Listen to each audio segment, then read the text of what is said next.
Tak právě jsme byli na tělocviku. Tady máme jednoho vraha. A tady máme kluka, který to odnes. Ukaž kotník.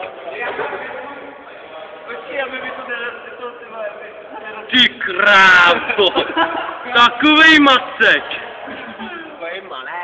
Tady máme Petíska. Ten by mohl hrát za nároďák. Tak kuřátky ne. Ještě jednou. Ještě jednou! Jej! PPT! Ale to jak udělali, ty vole. Kuč mi to. A zde je náš nikotínový tým. A táhle mají svého dalšího člena v červeném tričku.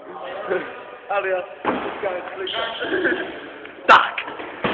A právě se podíváme na Bedísa.